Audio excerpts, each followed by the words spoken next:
Anywho, let's get this show on the road, shall we? Are you ready for this, Sis? Shall we do this? I mean, you told me about this 10 minutes ago, so I have no idea what we're doing. He's lying, guys. He's lying. We've been organizing this for days and days. I don't organize things. We at least had this organized by like 10 hours ago, so that's pretty organized. Okay, well, I'm ready. Let's do this. 3, 2, 1. G'day, guys. ZiggyD here. Welcome back for Exiled, your once quarterly Path of Exile League preparation podcast. Ziz, you're getting a little cut off there in the camera. I'm gonna move you over, bro. Don't worry. I gotcha. Look at that. Oh yeah, I see. G'day, ZiggyD here. There you go. And of course, I am here with Zizaran, our usual guest, for these league preparations. We do such a fantastic job together, I think, getting people ready for the league. This show is for those people that the league starts tomorrow, and they're like, I have no freaking clue what I'm gonna play, and you're freaking out, which is pretty much exactly what I've been doing. I don't know. You told me you were prepared. I don't know how I can profess to be doing this show, but I still don't know what I'm going to play for tomorrow. Do you know what you're playing, Ziz? Yes, I've been lying to everyone saying Flameblast Totems, but no, yeah, I'm actually playing Flameblast Totems surprisingly, which I've been hyping up as well, so I'm going to have a lot of competition for gear, and then I'm going to be doing Valspark later on. So last time we did this show, you were going to do one of the builds that we listed down because it was a great choice, right? But that extra hype made you change your mind at the last moment. You're not going to do that again. That was Blade Vortex. I think that was Blade Vortex. I ended up playing Blade Vortex as well. I didn't personally like it that much, but a lot of people did do pretty well with it. I think our build choices for this episode are extremely safe. Extremely well proven, have been like top tier starter builds for the past several leagues. SRS kind of working its way up the list, I think, because other builds kind of died off a bit with some of the changes. In particular, like the AoE changes, for example, right? Yeah, which does affect both of these builds a bit, but they don't affect them as much as, for example, Reeve. Yes, or like we had Warchief Totems as one of the league starters of choice before, but couldn't really put that on the list this time. Still think that sort of thing is still pretty strong though.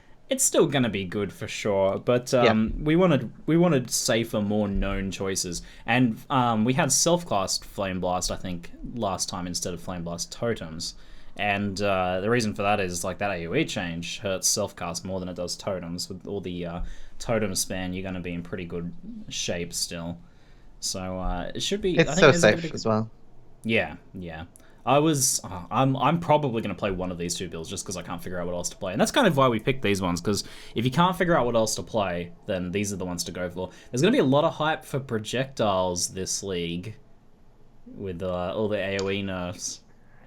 Yeah, especially with things like Dying Sun still being really, really strong for projectile builds because you didn't get changed at all, but then you have for the AoE builds, especially with the higher diminishing returns, you might not want to invest 600-700 chaos on Arcling and Dying Sun, so... Yeah, I don't see your Flame Blasters using Dying Sun so much anymore, but definitely your like projectile AoE builds that are getting that full force of it are going to still be using it. But the thing about... So, a lot of people are going to want to play bow builds, and I really wanted to put a bow build in this list, guys, for this build one, but I just could not, in good conscience, recommend any bow build as a league starter, especially because we try to pick these that they're going to be good for both hardcore and softcore, and, like, I might play a bow build just because I really want to play a bow build this league, but starting out your league adders is just so painful. Yeah, man. It's so painful. You have to be like really experienced racer to just survive till endgame. Really, not even thrive. Like not even do well. You know, we've been seeing people doing like those sub 6 hour runs to Merciless, Solo Self-Found, Rise, and all that. But yeah, it's more. That's probably gonna be more like 12 to 24 hours for the average player trying to do it on a bow build. It's pretty rough. I haven't been really recommending bow as a first character either. Yeah, so it might end up being a second character for a lot of people, or at least something that you can transition into bows after playing something else a little nicer on the leveling.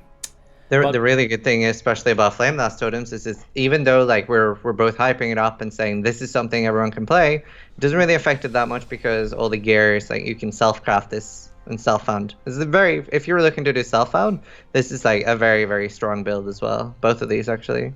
Absolutely, and same thing for the SRS Summoner, but to a slightly lesser extent. You can play SRS Summoner with no items quite proficiently, but in order for you to get that real clear speed at early endgame, you do need a few key items, which are not difficult or rare items to obtain, but in the first day, they're a little bit trickier to get, so you need to be kind of the person who's ahead of everyone in order to obtain those easily first day, otherwise you gotta wait like a day or two.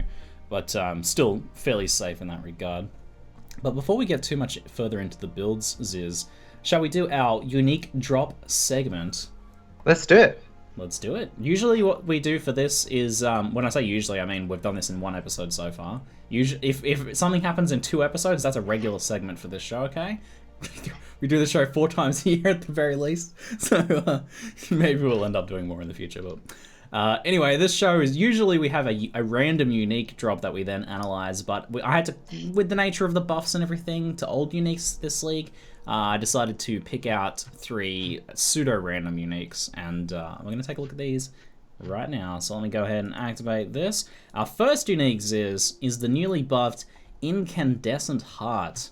Saintly Chainmail. So let me just read through this quickly for people and go over what's been buffed. Armor and Energy Shield mod has been added, I guess, because it used to have flat armor, I think. And that's much juicier now in that defensive aspect. It's got 80-90 life. It's got attack damage now instead of physical damage leached as life. 25% of elemental damage taken as chaos damage, which is always a part of this item and a core part of it. That sexy light radius mod. And 10 to 20% of elemental damage added as chaos damage. So a massive added damage, juicy, sexy mod right there. There's been a lot of hype for this item, Ziz. Have you taken much thought about it yet? I did. I was actually going through my filter, and on my filter I actually put it like in, well, I'm not really going to call it like tier 1 drop rates, but like in my like pick this up drop rate, because both Saintly Chainmail Unique is actually quite rare. I think I found only 1 of these in the entire breach. You bring up an interesting side point there, is that with this patch, 100, I think, uniques have been buffed. So any sort of like mental list you had of uniques that you just vended or didn't even bother picking up, that's you're just gonna have to throw that in the bin, because a lot of these things like Incandescent Heart before was just pretty much vendor food. Like there was no real reason to ever use it. Now this thing could be one of like the most hyped chests of this expansion of this patch. So yeah, what sort of builds do you foresee it being used in, Ziz? Builds, yeah, good question. I haven't really thought about much builds. I was just thinking, I see this as Chaos Orbs, because it's not something I'm going to be personally using, like elemental conversion and stuff like that. But it is very strong. Elemental damage added as Chaos. Maybe like a hybrid Blade Flurry or something.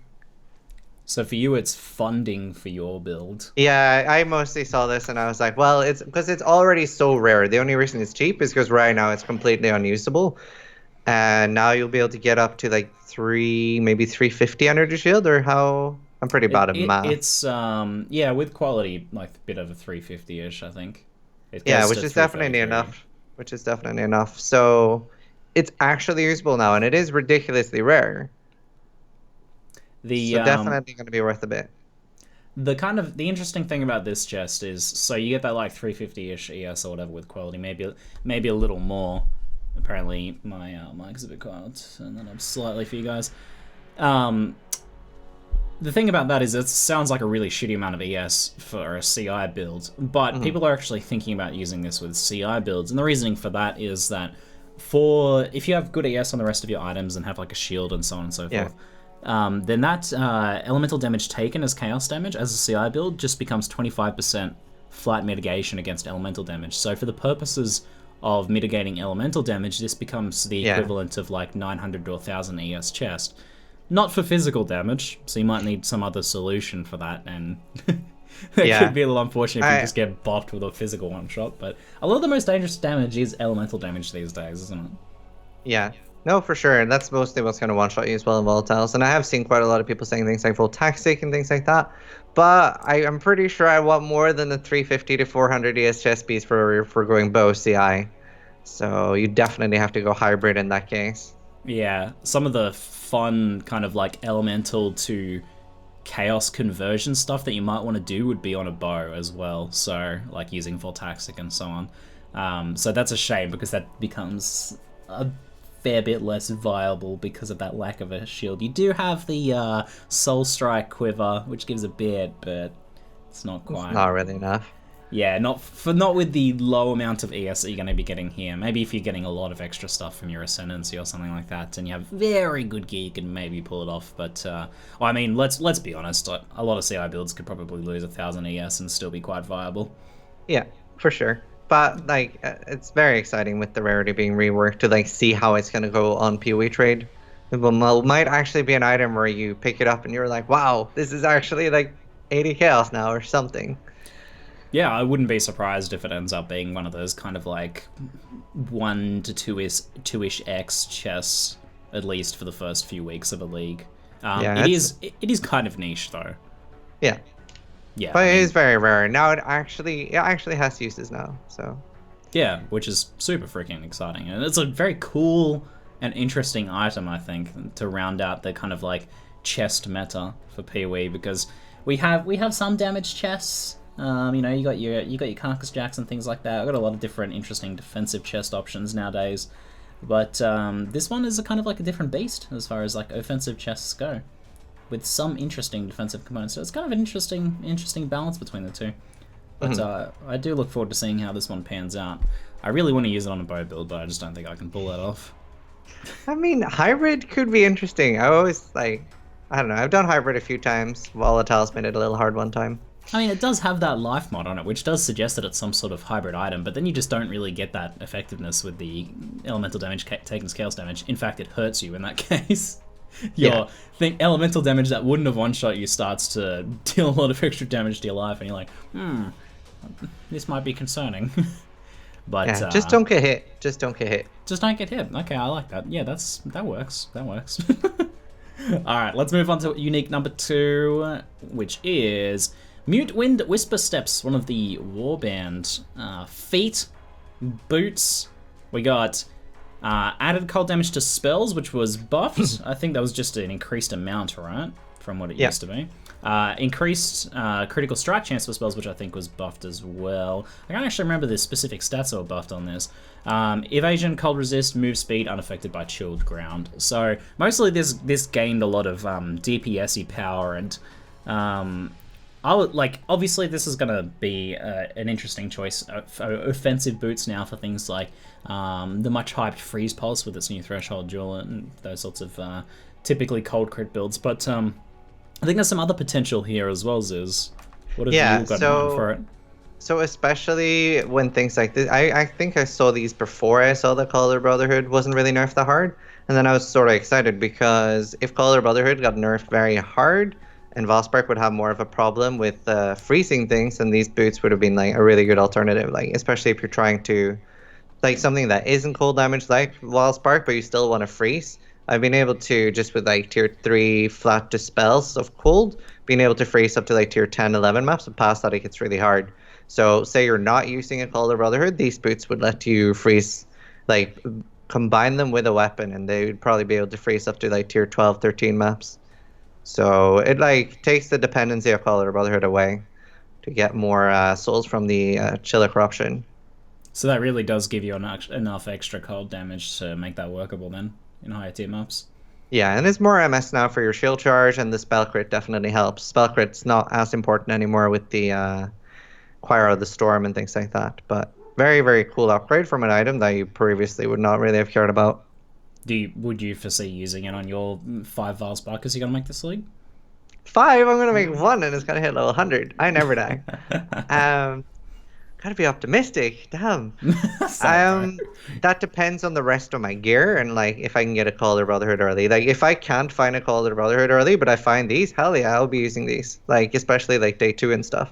Ideally, I would rather use the Caller Brotherhood. Would obviously didn't really get nerfed. Neither did Valspark in any way, shape, or form. So yeah, probably shouldn't need it. But it's definitely a good alternative. Yeah. What do you see these panning out to be like value-wise then? trying to think about the rarity. Like, they're not super rare. Like, especially with Warband being like accessible through Leaguestones. Unless someone like makes a really cool build with them, I'm gonna guess like 10 to 20 C. Okay. If someone like starts using them and they become more and more popular, they could probably go up. But I guess in this case, if they're mostly going to see use with things like Fast Spark, then the other costs of the build are somewhat prohibitive in making these too expensive. yeah, it probably will be a good budget option for people who can't afford Call of the Brotherhood, which will probably be pretty expensive. Okay. Yeah, so kind of like a gateway unique for that build then, which that sounds quite interesting then, to have like a bit of a stepping stone unique where you might not have really had one before for that. So that's pretty juicy. I don't really have too much else to say about them. Like, you know, DPSy boots, cool. They're just another kind of option. You know, you've got your standard rares most of the time for these sorts of builds. So I can't really think of too many like defensive uniques that people might use for this sort of stuff. But now you have a kind of a different option. And as far as and you like can get it pretty early. Yeah. What level 42? Yeah, that's pretty. Level 42, so you can start getting it in like Cruel Act 1, so it's pretty decent. Then you can start thinking about running Warband if you're a Valsparker. That would make your progression and early endgame like Dried Lake and stuff a lot. Yeah, that's quite a lot of damage. Quite a lot of damage, and they have these would be gold to find day one as like, well, most spell builds like that's a significant amount of damage like early on. Oh yeah, any spell build would be pretty hyped to find these now as like at least as a leveling item. They're definitely going to be very nice as that. So yeah, I guess like I don't know if how people are going to use their warbands League Stones, but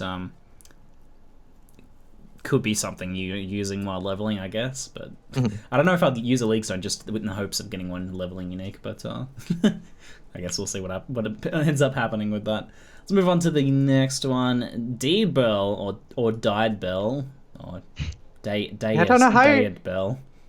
I reckon Deidbell. Oh, Rockwell, is that you? We got 20 to 30 strength, 20 to 30 dexterity, 200 to 300 armor, 20 increased physical damage, cannot leech one low life, and then the new mod added to this item is 10 to 20 added physical damage to attacks. So this kind of like opens up added fizz in the helmet slot that was kind of locked behind negatives Abyssus and before, right? Burger Rain, yeah. So I'm very excited about this item for Facebreaker builds in particular. As you said, like they've been completely locked behind either Bringer Rain or Abysses, or you don't get any Flat Fist, which is pretty bad to not get. And Deidbell also has an upgrade as well, which I think is more increased attack and cast speed, something like that. So the only thing that would like prevent you from using this is obviously it does not have life on it. But it is still a very, very nice helmet now that it has 10 to 20 added Flat Fist. That is a huge damage boost for your Facebreaker builds.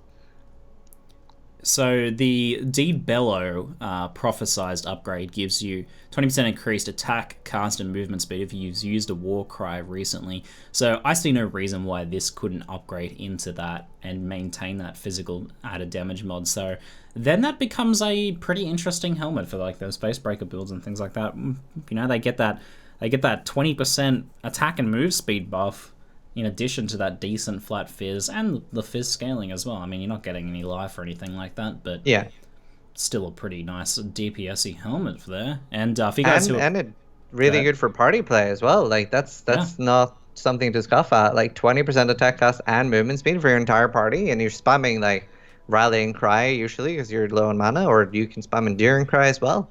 It's pretty big.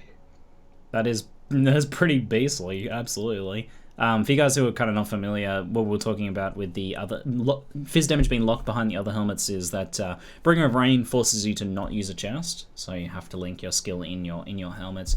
So that's kind of, it has its kind of drawback or build limitation, and then Abyssus has a large amount of increased physical damage taken, which makes it a very kind of like typically glass cannon-y helmet or a risky helmet. YOLO, yeah, a bit YOLO, especially for hardcore. So this, even though it has no life, it's not as risky as using something like an Abyssus because, well, you're gonna end up being tankier even though you don't have that life roll. So it's still a more defensive option than Abyssus, and like in most cases, unless you get like the Rigwoods amulet, Facebreaker builds weren't really utilizing that crit multi on Abyssus either, so they were just using it for the flat fizz, which meant you were getting that penalty without getting one of the major benefits of Abyssus, that massive crit multi mod.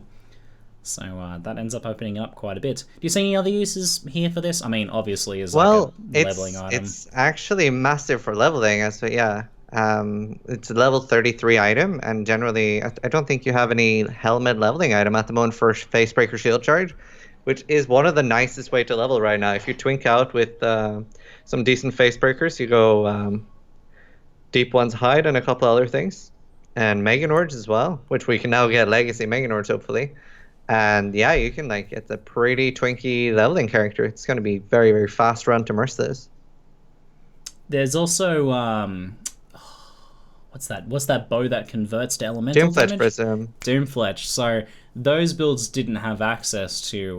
We're never really going to use Abyssus or bring her around for their builds. So yeah, now you have a added fizz damage to attacks option for your helmet slot for those builds as well. And the way that Doomfletch's Prism works is that it adds elemental damage based on your physical damage. So you would use your steel rings and things like that, and get as much flat physical as possible, and then convert that to elemental. So in this case, now you have an extra slot to do that, and those builds are already doing pretty good in DPS. So that's going to be a bit of a juicy extra upgrade for them potentially too. If you want to go all out on the DPS, that'll be an option. So pretty cool stuff. Alrighty, let me go back over here. So next, let's move now into our strong starter build recommendations for 2.6. First up, we have Flameblast Totems, aka Pizza Sticks. And let me bring up this one just here. Ziz, you, my friend, made us a video right here on the Pizza Sticks Totems. Do you mind taking the lead on this one then? Telling people what's good about it and why they should be playing it? Yeah, so Flameblast Totems is obviously, it's something a lot of people are currently considering, and a lot of streamers have been saying, yeah, I'm going Flameblast Totem to start the league with. And the reason for that is it's so strong in say a race scenario or a solo self-found scenario where you have no access to gear or anything. And it's one of the fastest ways currently of getting, say, a 5-hour Merciless Dried Late. And it also works really good in a party. Say you have someone else in your party running SRS, Necromancer, you get loads of cast speed boost from that. So it works really well in parties. It's not very laggy, and all the gear is something cheap. You don't have any uniques. For example, Ziggy can't end up making this build, buying up loads of uniques and going ha ha ha, all the uniques are super expensive now, for example, right? There's no crazy uniques that are going to be gated behind this build. It's all going to be cast speed scepters. If you're Elementalist, or if you're Inquisitor, then you have the similar to what you'd be using on Volspark, an attack speed dagger and shield charging around. So it's mostly rare gear that you can self-craft, especially making it a lot easier with essences. And now that we have the solo self-found league as well starting, then you have this is a very strong option for those of you looking to start solo self-found. And it can do all the content in the game, like Shaper, stuff like that. There's quite a few videos of some people doing that. So a very, very solid option. Would maybe not do Uber Zeri. It's not like we're going to be able to boost the prices of vendor crafted leveling items like +1 scepters and that. So it is a very, very safe choice, and we've been trying to get even more in the past. We have recommended builds that have ended up being affected quite a bit by just the fact that we were talking about them, and that made them less pleasant leveling options. But in this case, there's just no risk of that happening. I mean, this is just such a solid choice on any budget and no budget, which is what everyone's going to be starting with. And another good thing about it as well is it gives you, especially since I made the guide both for Witch and Inquisitor, or Witch and Templar, so you have really strong options. So if, say, there's another Elementalist build, say you want to play Whispering Ice later in the league, obviously you don't start with Whispering Ice. So this is a really solid option for then respecking into that later when you do get the gear you want. Or if you want to play Valspark, Val Fireball, or a lot of other Inquisitor builds, it's sure, you're going to have to spend a few extra regrets, but you have a really strong build until you have those regrets, and you're going to be able to easily farm whatever content you want to make the currency that you need. Do you have any, what would you say, kind of the limitations or struggles of this build for people who want to watch out for that? I don't really think it has any limitations or struggles. It's really, really strong, and you can go CI on this later as well. It's like definitely, yeah, with the current changes to a lot of other builds, definitely this like strongest starter build. You've played this compared to Selfcast Flameblast, right? Yeah, so if you're playing Softcast Flameblast, you can get it a little bit faster. Like I've especially seen Nice Shot playing a very, very fast version of the Softcast where he like uses an Essence helmet and stuff like that. So you're actually only using a 4 link, but it's really, really strong and fast. The problem is if you 10 stack and you hit a reflect, you're gone. So you have to be like really disciplined to not like 10 stack. And this isn't like a reflect map I'm talking about. That's just like a bad like min-max rare and you're gone. So it's just so much more survival and it's still really, really fast. Yeah, it seems like clear speed wise, it's very competitive with self-class Flame Blast. And in some cases, I've seen people even going what looks like faster with it. Mhm. I felt like single target was a bit stronger on self-cast Flame Blast, but it is worth mentioning that the AOE nerfs, I think, and the reason why it dropped off our list in favor of this for self-casters, because I feel like that hurts self-cast a little bit more. When you're focusing and channeling just that one Flame Blast, then that becomes that becomes a little weaker when you're losing some of your AoE at endgame. It's not so much about leveling. Either way, leveling is going to be fine. Just totems is a bit easy because you can plop your totem and kind of keep running, and then even if it dies like a screen and a half away, you're still getting that XP. But for like that, once you actually transition into early endgame, self-cast before had some advantages which are kind of dropping off now with that loss of Yeah. AoE. Whereas totems, when you know that you're channeling two different flame blasts in two different spots, it's not that quite as problematic. Yeah. And What can you Kraken considers? oh, Coke. I was just like, in case I get thirsty. But and you're playing hardcore this thing, right? So this might be a good option for you as well. Yeah, exactly. It does seem like a much safer choice for hardcore. I really like Cellcast Flame Blast for like really snappy, fun farming in softcore, and I had a blast with it in Breach softcore. So it's one of my favorite builds of all time, actually. Yeah. It's just like such a simple and like it's like everyone plays Flame Blast, but it's still like one of the most fun builds to play. Yeah, But no, it's. I try not to care that much about what everyone else is doing. Like when I remember when I started playing Blade Vortex the first time, people were like, "Oh, I've seen so many people playing Blade Vortex," and I'm like, "I don't care though. I want to play. I want to try it too."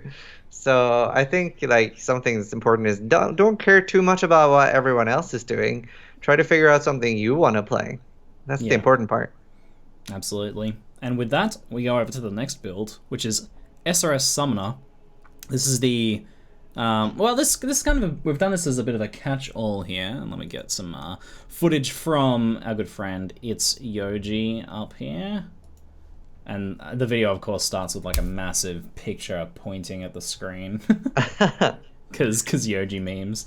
But this is kind of a catch-all statement for general SRS leveling going into SRS Summoner, which is kind of like that zoo summoner, zombies and specters with SRS, kind of like your AoE clear speed from specters and your defense from zombies.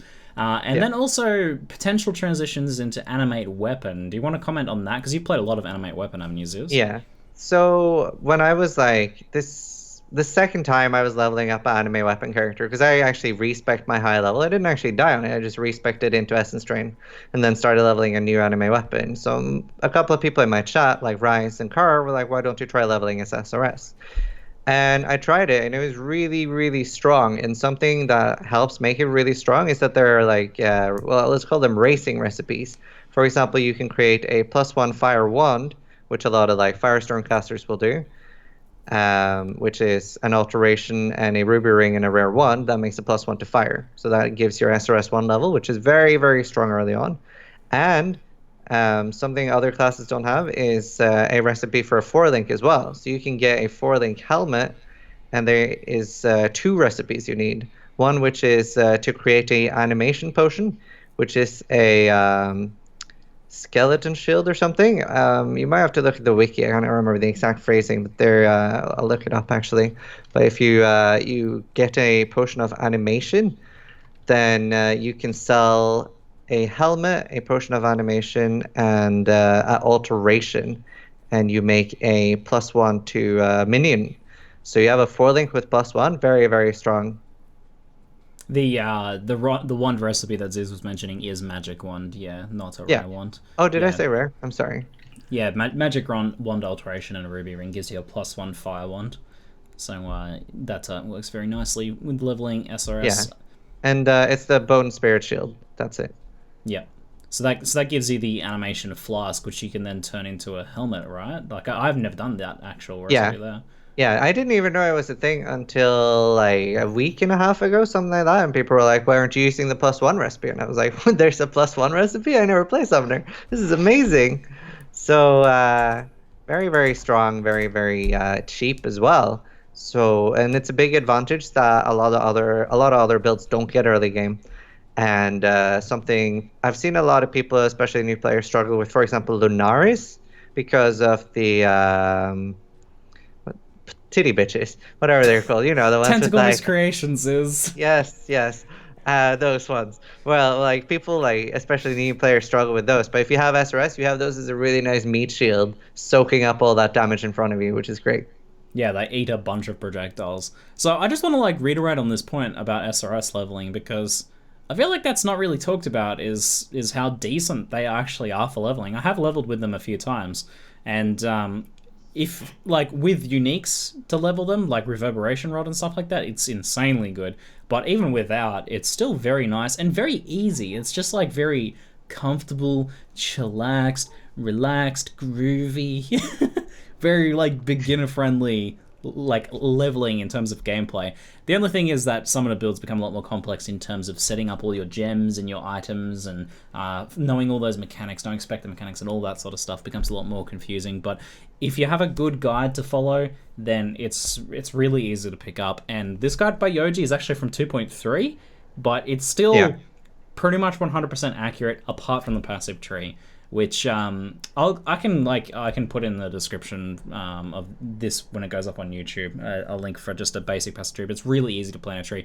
I will mention though that there are some nice buffs, and let me swap on over here because I want to show some of this action.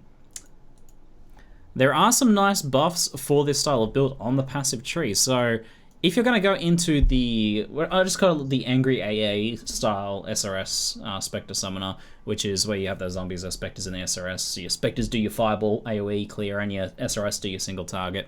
That build is played as Mind Over Matter, and Mind Over Matter got these 3 new nodes behind it, which is 52, 64% increased mana and 100 flat for 3 points behind Mind Over Matter. That's a huge amount of mana, and maybe even enough now that you don't need to use 2 Essence Worms with this. Like, you could reserve some of your mana and still have enough for you to cast SRS as much as you want. And then over just slightly to the left here, we also have the 2 Herd the Flock and Puppet Master clusters have been joined here, and you can just like go out this outside, grab Purity of Flesh, and then just pop through and grab both of those for your extra zombies and your damage and whatnot. That's a pretty joyous set of passive tree changes for this build. So looking pretty sexy there, because the pathing felt a lot nicer when I was planning some builds. But it's a pretty simple tree to plan. Otherwise, you basically just grab all the minion damage nodes. Yeah, it's very good for next. It's actually pretty decent in racing scenarios as well. I actually realized I got a little too excited talking about the +1 recipe, so I kind of forgot to talk about why it's so good as a starter for anime weapon. And like, it's basically the same tree for going CI anime weapon as well, because you grab the life nodes in the witch tree, and then you just slot in a energy from within later on. So you don't even have to respec some of your life nodes. It's actually, when I did it, it was less respec points than you get for free. So you don't have to spend a single regret while respecing to anime weapon. Or at least I didn't. But that was at level 70. Obviously, you might not be able to get all the gear you need to go anime weapon that early.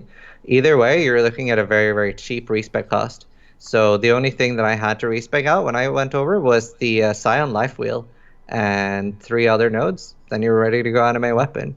So you can try to save up or grind out, for example, a Severed in Sleep. Obviously, that was a pretty decent chance to drop from Chayu, the breaches in maps and stuff. So if you're trying to get one, then make sure you're using all your breach league stones.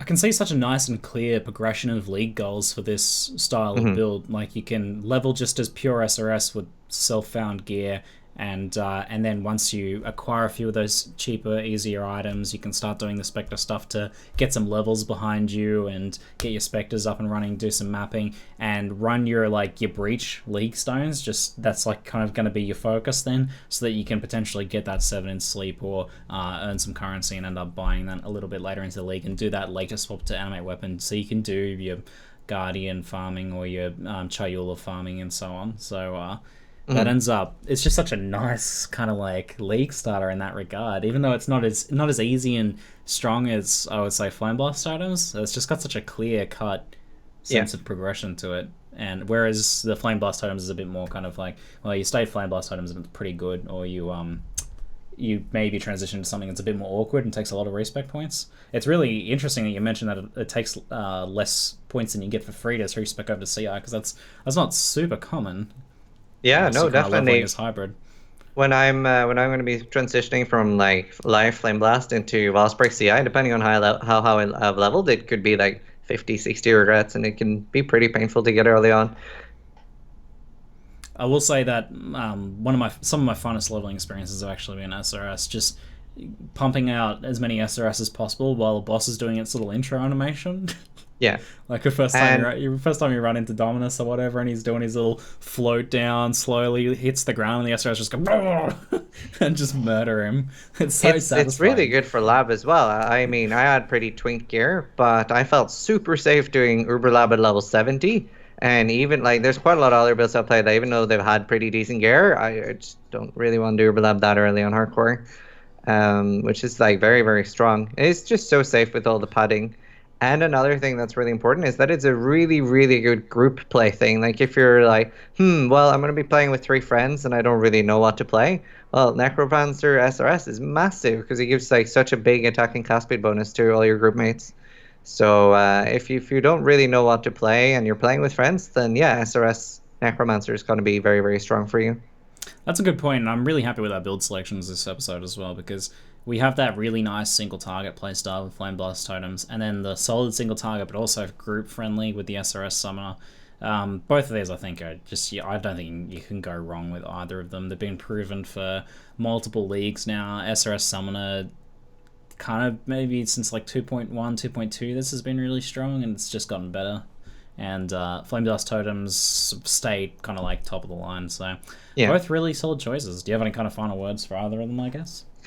Well, something that's really good about these is that they're great together. So say me and Ziggy were going to play together, doing both of these would be great. Really, really good.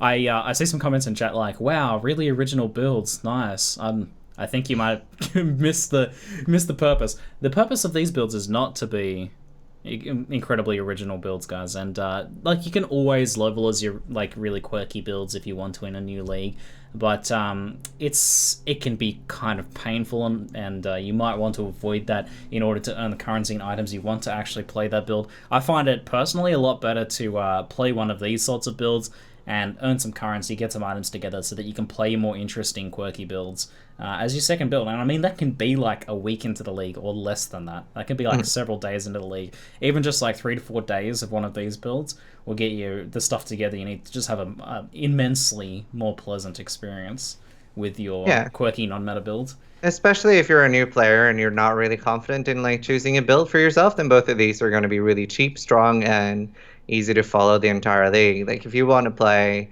Freezing Pulse with cast on crit EK and like a 4-link as well, and binding your left arm behind your if you want to have like that special snowflake experience, that's great. But if you're not really sure what you're doing and you're new, then as I said, really, really strong choice.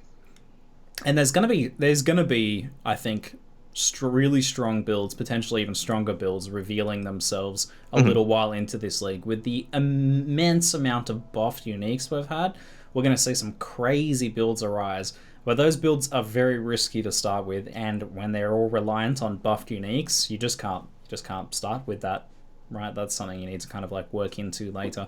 So I think there's going to be some people starting out with builds and trying to acquire the first of an item that they think is gone under the radar and stuff like that, and there's certainly that room for that risk to be taken, but these are your safe choices for your early league starters. Yes. with that, Aziz, I wanted to jump into some discussion about the new League Stones. So Legacy League 2.6 features these League Stones, and I actually have this page open here. Let me get this sucker going. Click, click, there we go. These League Stones here, which you will find as drops. The insights that I got from my recent trip to GGG behind the design of the rarity of these, because a lot of people have been asking about these, is that you should get enough that you can always run some of them. Like you can pretty much always have some of them active. But that if you want a specific combination of 3, or if you want ones with really juicy mods, like this one here that's like, next area will contain a Parentis Treasury, next area will contain a Parentis Coffer on the same freaking Parentis League Stone. If you always want to run stuff like that, then you're going to have to trade for them. That's kind of like the idea there, which seems like a pretty good balance. What do you kind of like hope to see from it? Well, so when I've seen all these, we've only seen white and blue ones, and obviously they haven't really told us that much information. Obviously, they don't want to spoil too much, but I am like saying some silent prayers every night before going to bed, just like, please let there be some quirky uniques, or please let there be some like really cool, weird, rare ones. Like someone posted, this is probably not going to be in, but somebody posted like a fun example on Reddit, which was a unique domination one. Next area contains a dark shrine. So like I feel like this might be like something they could eventually add as well, but I think that would be really cool. That's what I'm hoping. I didn't see any unique League Stones while I was there, but that does not mean that there aren't some, because GGG like to keep some of these things secret for people to discover at launch, and I got the sense that they're intentionally not telling me things about Legacy League and intentionally not showing me things and hiding some things from me. There was definitely some obfuscation happening, so that's good. There could be some unique League Stones. I hope to see that as well, because I think there's some pretty quirky and fun things you could do. Like the Dark Shrine idea is great. That would be great, especially because I missed Dark Shrine, man. I didn't get to play that. I was like away that exact time when that was happening, so I missed the entire Dark Shrine. Fun. And apparently it was crazy. Everything I hear about it, please stop rubbing it in my face. But apparently it was very good. So the thing about Dark Shrine was that you really had to put a lot of effort in to have fun with it. It wasn't a league where you sort of like could just do anything and just run around and you would like be able to experience the content. You sort of had to like read up a little bit on the wiki and go out of your way.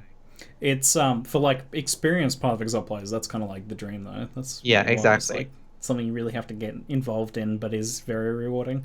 So I hope so. But so otherwise, like the way this is going to work is you'll get these League Stones. They by default have one of three charges. They use a charge on each zone.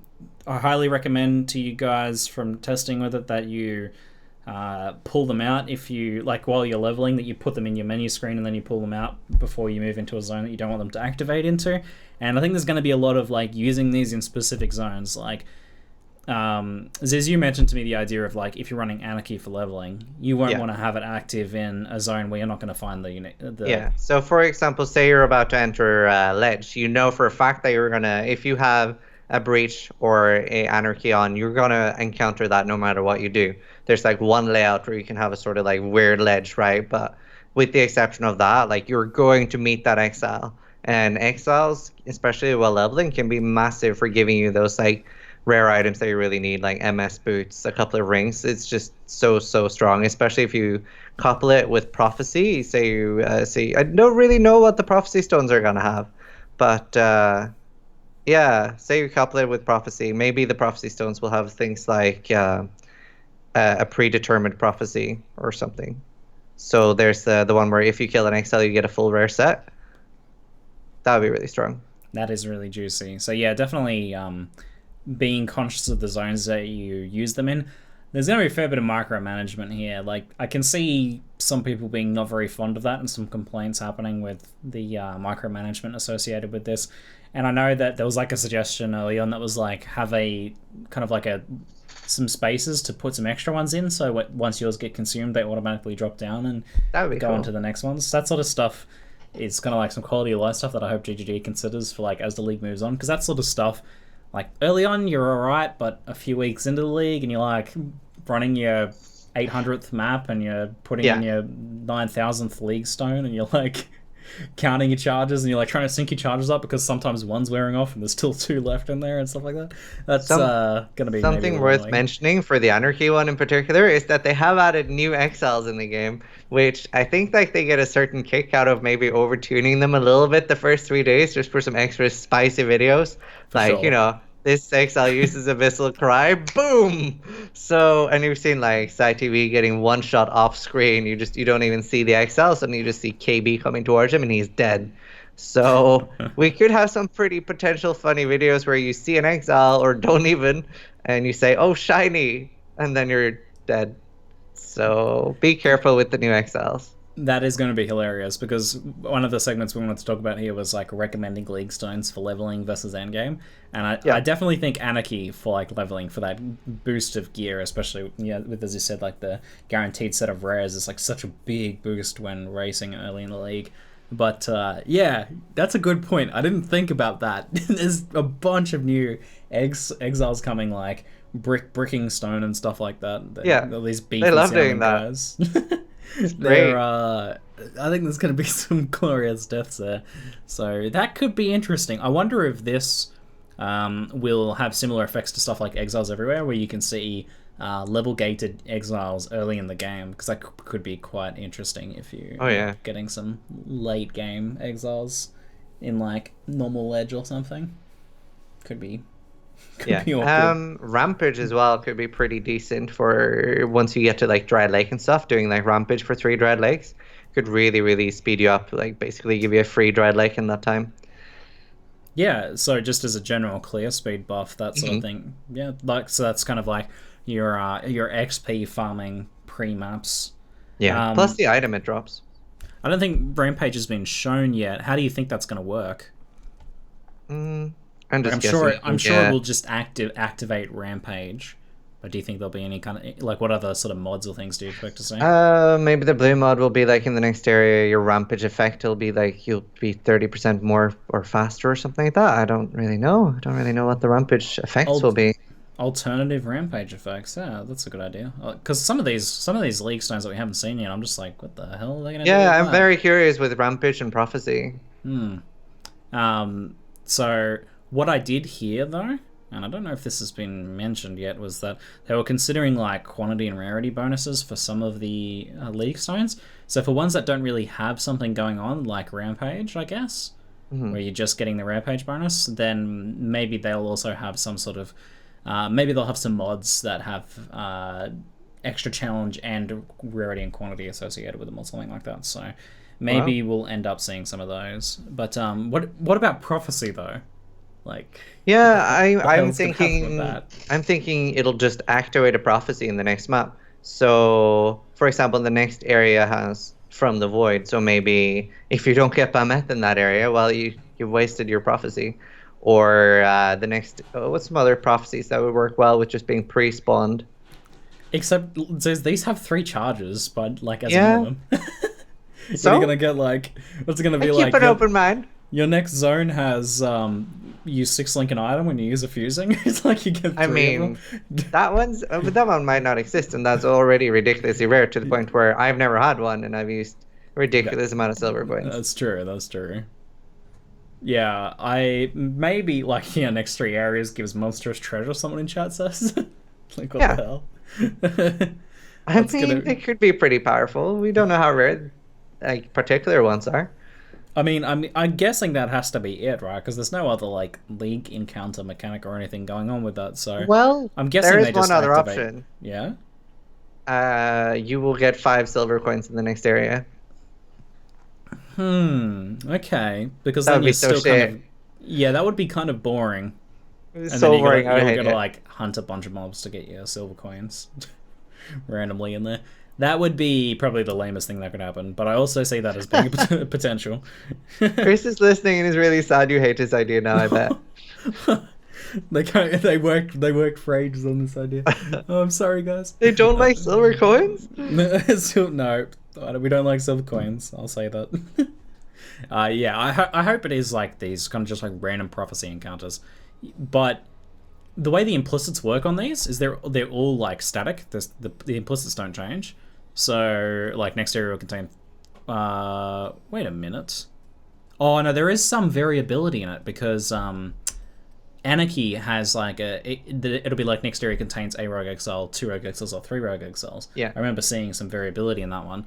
So I guess they could work some variability in the prophecies with the actual prophecy you encounter as the implicit. That would be kind of strange though. Or maybe it's just like you will encounter a random prophecy in the next zone. I guess that would only work with ones that could be applicable to being spawned on a zone like that, not like hideout stuff. But yeah. But yeah, it'd be interesting to see. And there was a recipe confirmed in the challenges, I believe, for Leaguestones, which could be to just re-roll them, or we don't really know. Maybe it's the rare ones. Maybe like a 3-for-1 or something like that.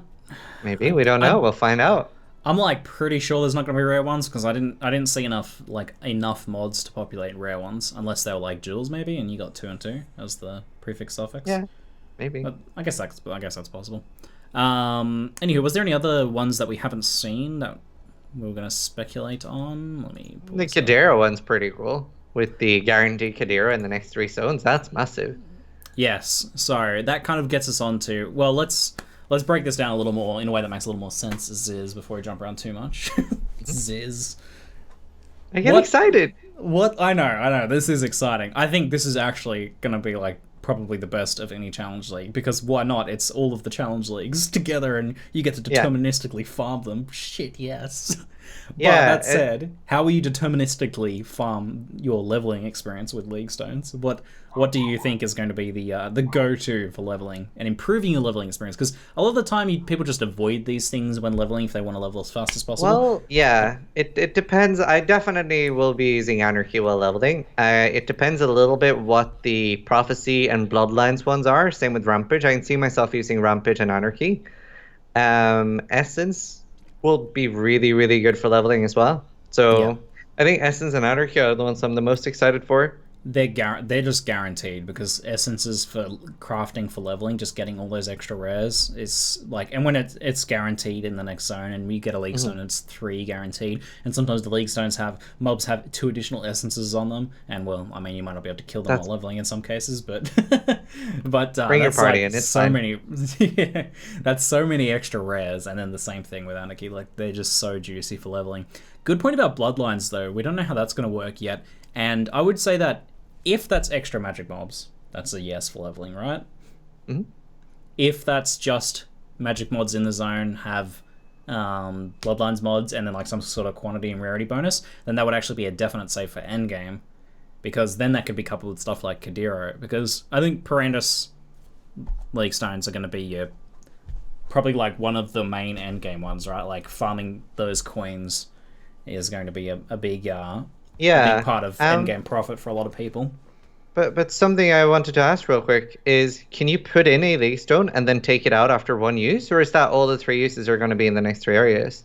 No, you can put it in when you activate the zone, when you enter the zone or activate the zone. It uses one of the charges, and then you can just take it out while you're in that zone, and it won't get used again.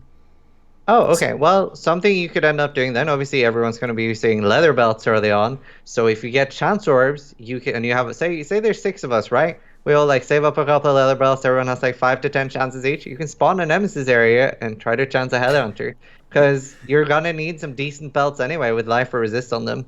You might as well do that every like 20, 30 leather belts you find. Okay, I was going to refute you for a moment there, because I was like, oh my god, that's so hopeful to like waste all your chance orbs on leveling. No, because you're gonna want good leather belts. Yeah, I guess he's still gonna get some belts. You might get some nice belts for leveling, I guess. Yeah, okay. Yeah, this could be a bit of a nightmare with trading. Make sure you check your charges if you're buying these things off people, guys. Don't be like accidentally buying one that says currently has 1 charge. People are this is going to be great for profit. I'm just going to scam people all day. No, I'm just kidding. It's going to be like monstrous treasure prophecy or something, and then it'll only have 1 charge, and you'll buy it thinking it has 3. Oh, that could be maybe that. Maybe some will drop with only 1 charge. I guess there could be a mod. I don't know. Like, maybe unless some of the other league ones, they all seem to have the 1 of 3, unless they get a mod that increases the number of charges, like this one here, 2 extra charges. But could be interesting. There's so many interesting ones. I honestly can't wait. It's really fun because somebody asked me what I thought the next league was going to be, and I kept saying, I'm not very like I didn't really have any specific guesses, but I thought it would be like a recipe system or a combination of things that would like let us choose more of the gameplay ourselves. Just like, yeah, yay. What do you think you're going to combo for endgame then? So like for me, Perandus, I love Broderos, and the way I'm definitely going to approach that is to save all of the Perandus encounter League Stones, because there's Yeah. ones that have well, this one doesn't have it here, but there's ones that are like you will see Perandus in the next zone. So save all those, just farm up the coins so you have like at least several thousand, and then start working in those Perandus encounters too. And you can just do that like there's no reason why you couldn't do that in like City Yeah. of Sun or something like that for those encounters, because it's I don't think there's any level restrictions on what he can give you when he spawns, right? At least nothing that City of Sun, or at least one of those sorts of smaller zones. Maybe it's something a little bit later in like Act 4. But Yeah. I City of don't Siren would probably be a good place to proc it. yeah, I mean you could But just easily just smash through those encounters. yeah, no, I'll definitely be using Brandis as well. But my main, like, say, infinite stock of blue ones or decent ones of these, I'm going to be using Breach, Beyond, and Nemesis.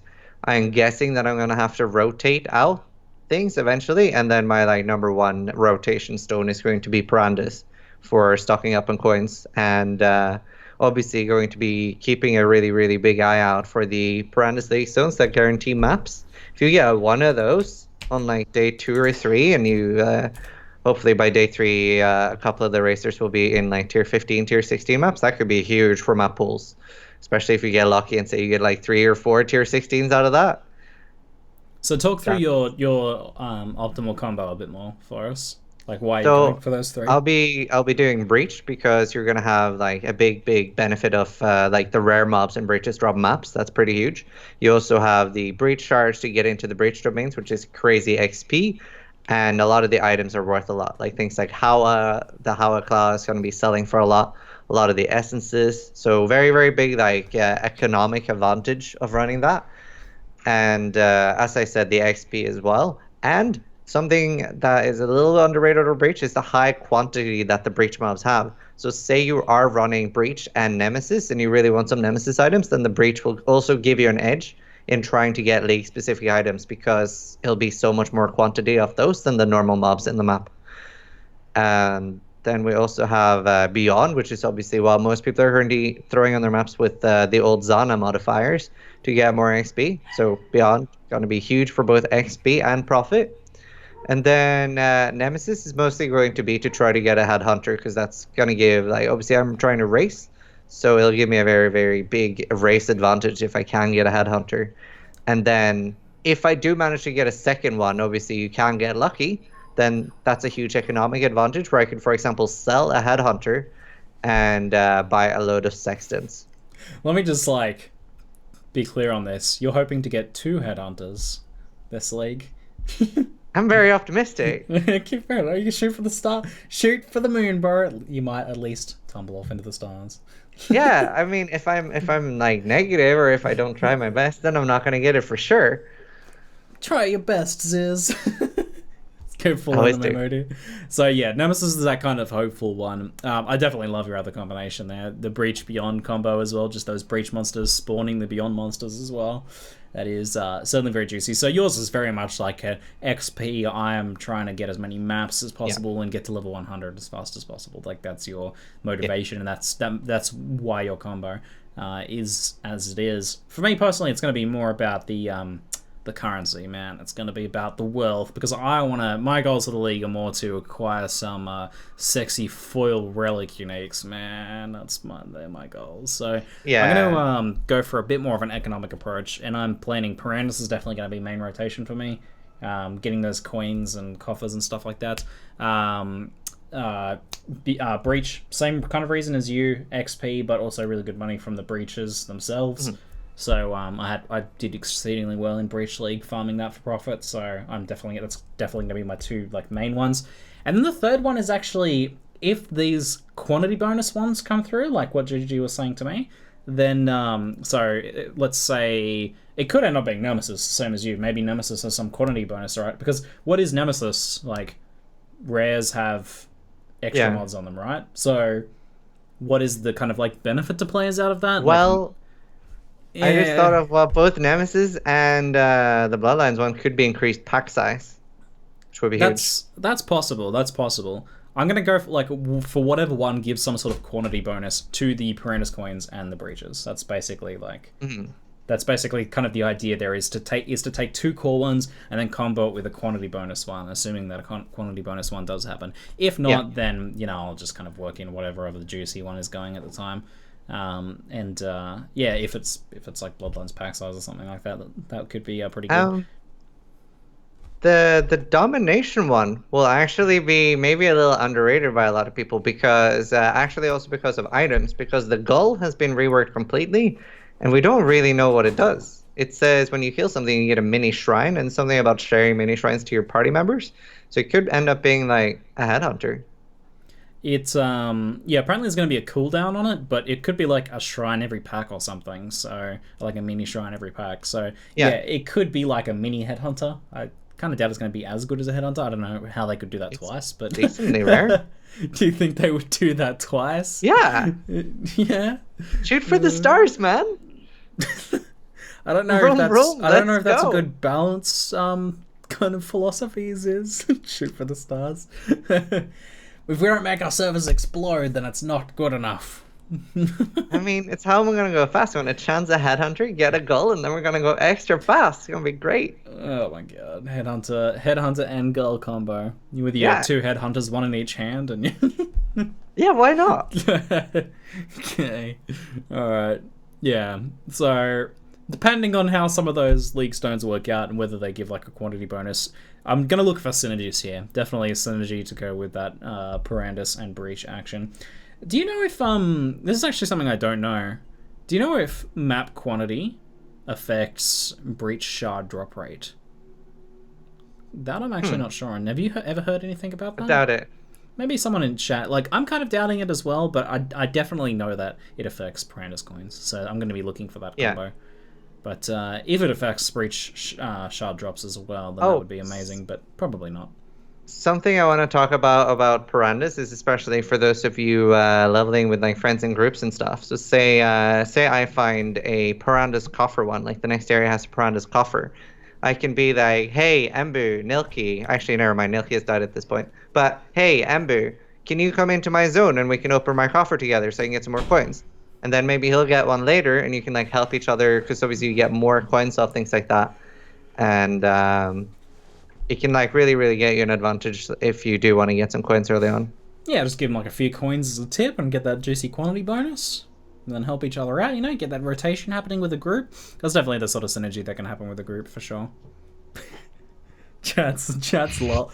I gotta do this for a second here. Chat like that. That's good. For Nilki.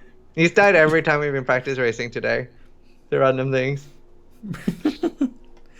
Oh, Ziz. You beast. Do you have any other thoughts on League Stones at all? Like which ones are Nilki friendly or... Oh, right. Stab. Friendly, non-trolling podcast. Sorry. No, I mean, I'm really curious to see what a couple of the ones we haven't seen are. Yeah. I've heard, I think one of the talisman ones was like you could drop tier 2 talisman. Yeah, actually, I did want to talk about the talisman one. Because... What the hell, man? Like, is anyone... Who's going to actually farm that with the intention of building up to Rigwald? Because that's going to be so painful. Some of them are pretty crazy, dude. I know, but it's several thousand talismans to get like a Rigwald encounter. Like maybe the League Stones help a little bit by giving you some bonuses where it it drops a tier higher, so maybe you can get like one tier higher normally and kind of like cut it down to just 1,000, several hundred talismans, but still a shitload. That was such a painful league for that. So late at night when I'm like fantasizing to myself, so this is what's happened for the next patch. They've reworked the talisman system to 4. That would be great. That's what I'm hoping has happened. Just for this? I don't know, but that would be nice. That would help. 50 Rigwalls as a challenge? That's pretty ridiculous. Yeah, that endgame grind. 3,000 or something? That is ridiculous. That's so many talismans. Yeah, I don't see people doing that particular. That's what I was referring to, by the way, by several thousand talismans, is doing the end game regaled 50 regaled encounter grinds. Like, I can definitely see people doing talisman a bit, and just the talismans themselves are really good. Like, it'd be worth running talisman just with the talismans, because you can get especially early game. Some of them can be actually, talisman might be one I'll run early game if I can guarantee like a rare talisman in an area. That's pretty great. Yeah, once I see how the other ones that we don't know about pan out, that might end up being my leveling rotation as well, because there, as long as there's another one that I want to use in that third slot that I'm unsure about at the moment, then especially now, like talisman obviously got nerfed at some point. So if it was like legacy talismans where like the dead hand one and the bone spire one was unnerfed, then yeah, you're not going to touch them for leveling because you're going to wipe out your party. But they're not too bad now.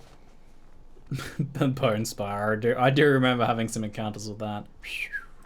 Yeah, I was just screaming log at people or TP out. It's pretty brutal. And the dead hand ones were great. I think we lost 2 party members while leveling to dead hand talisman one shots. It was like, what did the dead hand talisman do again? I can't remember. Say chaos volatile.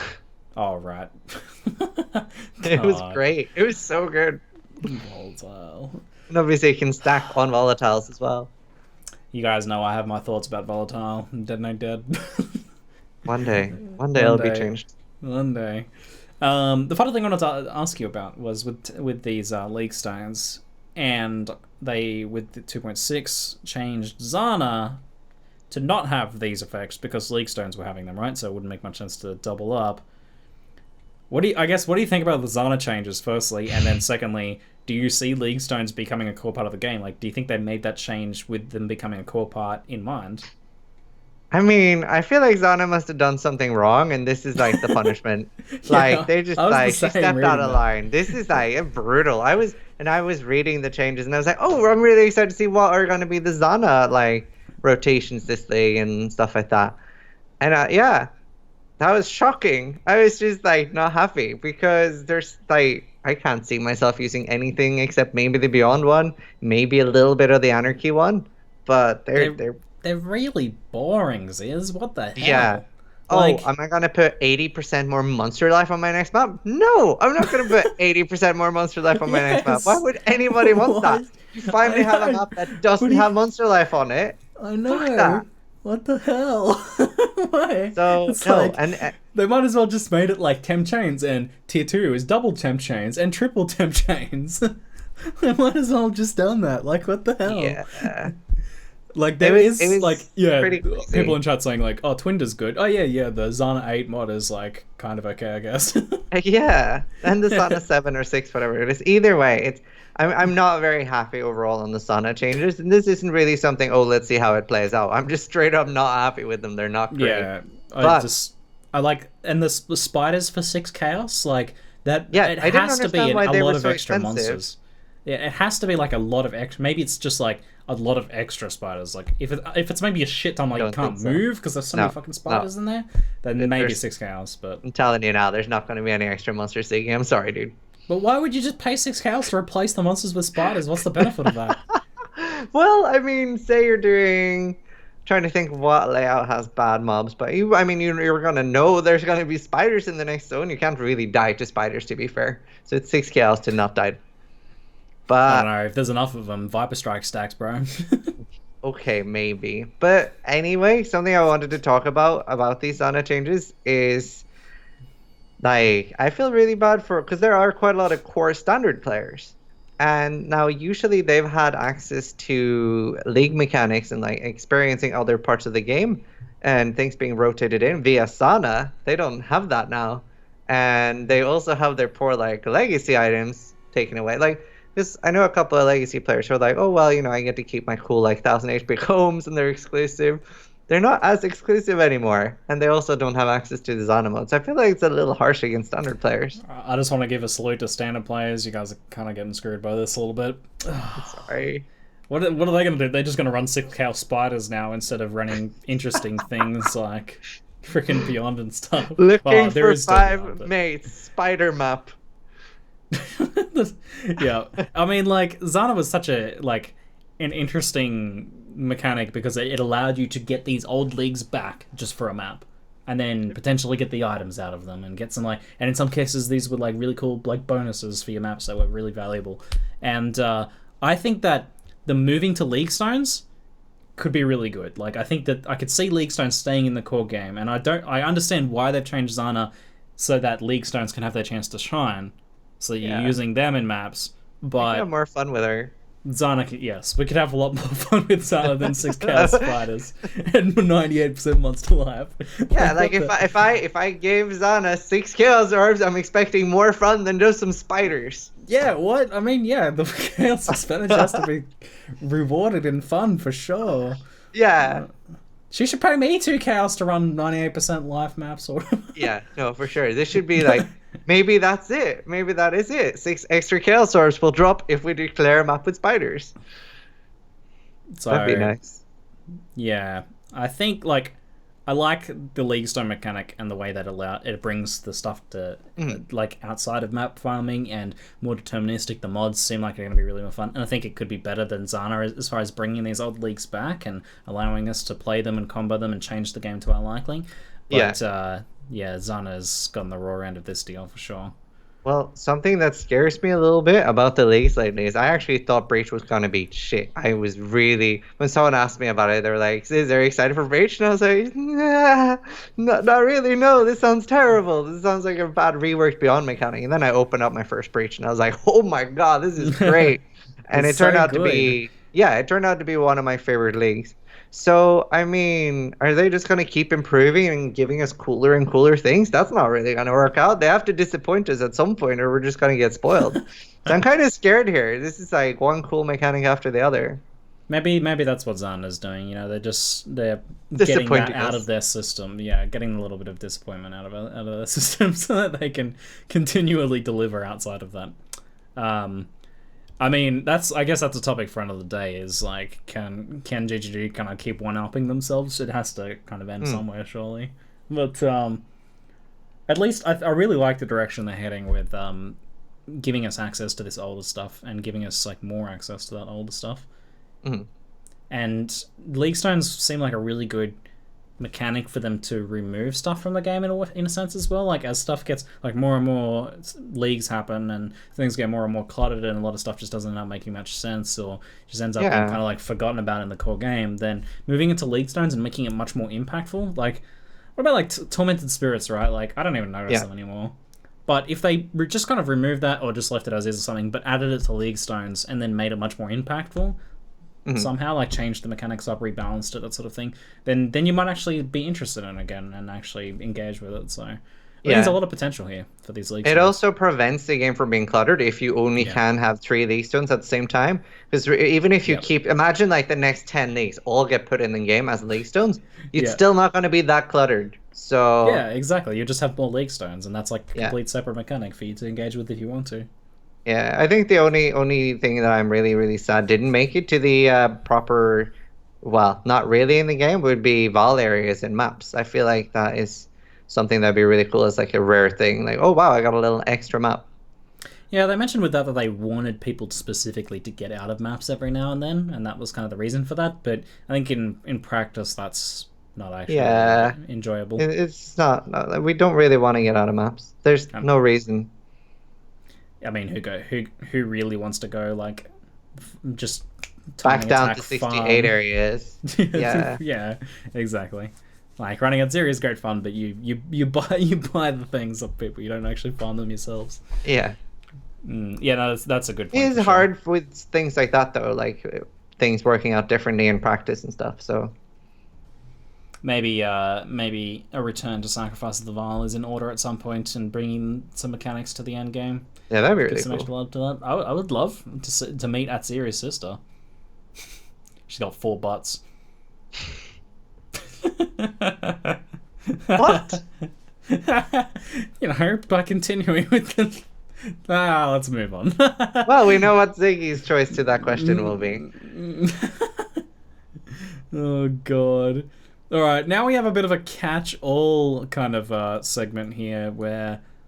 Let's just talk some like things to watch out for, Razors. What are some things to look out for in the in 2.6? What are some things that Do they have to build. come in multiples of 4, Ziggy, or is it okay? Yes, they definitely have to come in multiples of 4. Like, Well, I'm what are some builds or items or things that you're interested in taking a look at? Well, I think I really want to reinforce what you said earlier as well of making sure to take a look at items. You can unique items. Like a Yeah, lot of people won't necessarily have looked over the entire unique list and already know, okay, well, I know exactly what to pick up. Pick up those unique items that you normally don't. I think that's very important.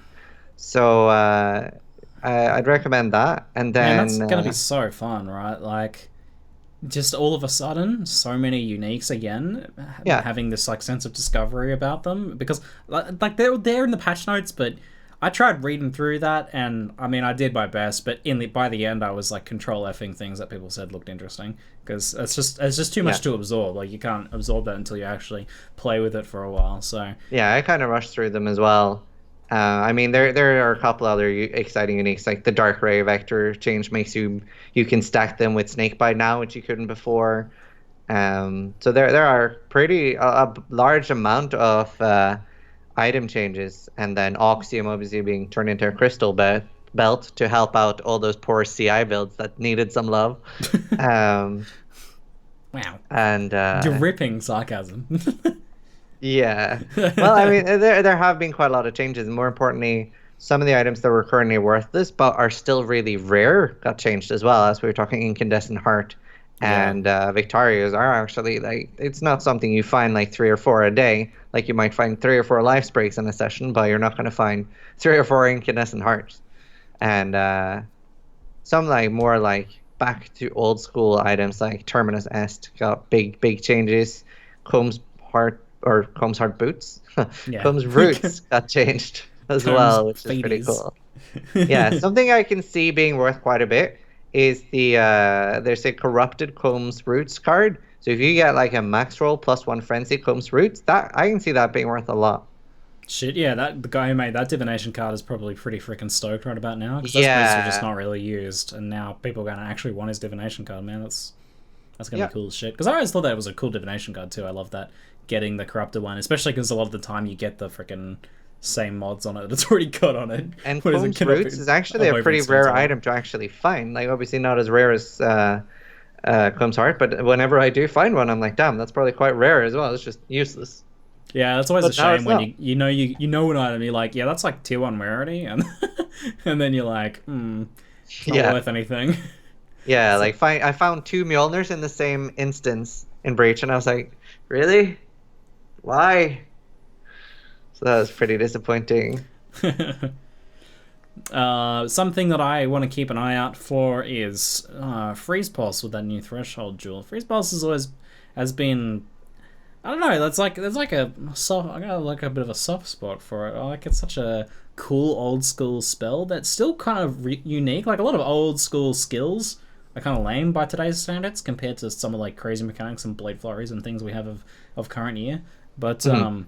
Freeze Pulse is like actually kind of like an interesting spell, and I still kind of hate what they did to it with the stacking, the way it stacks up, and the non-shotgunning and all that. But nonetheless, the new Threshold Jewel looks really interesting. I think it's gonna have a fair bit of potential with that because I mean, basically get a free LMP, Yeah. and you can stack 2 of them. I think.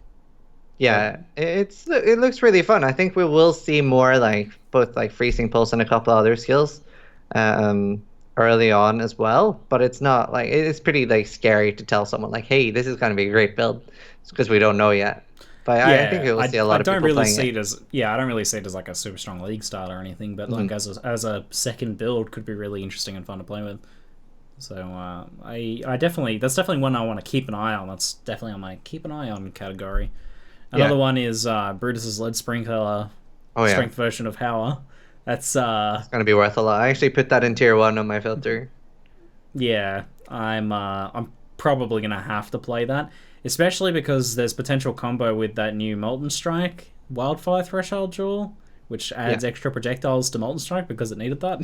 It's like freaking barrage of single target, and it's getting more projectiles. So that's gonna be sort of like potentially pretty fun comboing. But that Lead Sprinkler, I mean, even if it's like 75% as powerful as Hand of Wisdom and Action builds, obviously you're not going to be CI. but you're still going to get a crazy amount of life stacking strength like that. And the damage is not going to be quite as high, especially because it doesn't have strength scaling like Howler has in scaling on it. So you're not going to get quite as much damage overall. But even if it's 75% as strong as Howler, that's still going to be a really freaking solid build.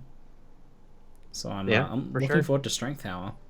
I'm really looking forward to seeing. Well, I'm guessing, I'm calling it now, that within 2 weeks on Reddit, there's going to be someone making a guide saying, check out my Ethereal Knives EK shield charge cast on crit build. It's gonna happen. You're gonna see someone speeding around shield charging as like maybe not a great boss damage build. Maybe they'll find some single target that works, but similar to the way cock discharge would have worked and stuff. I can see that happening.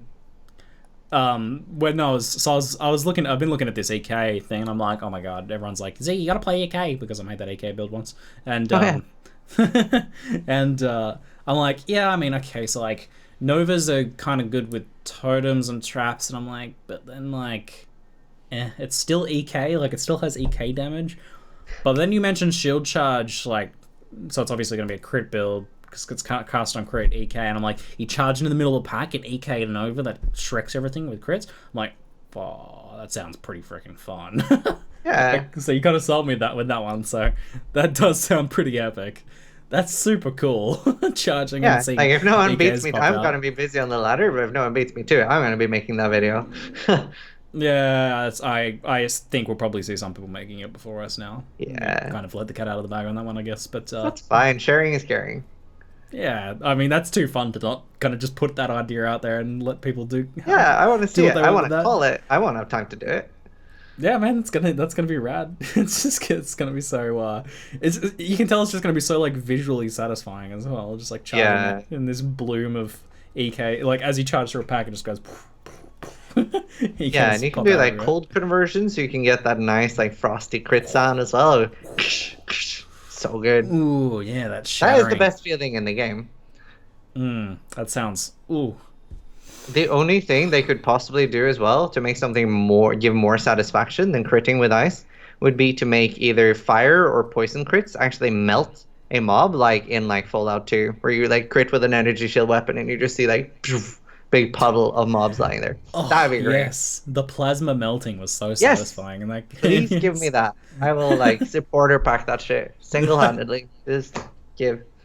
Yes, I think I would like to see lightning kind of like disintegrate their bones or something like that. That would be pretty freaking awesome. Or at least like they'd like charred corpse smoking on the ground or something.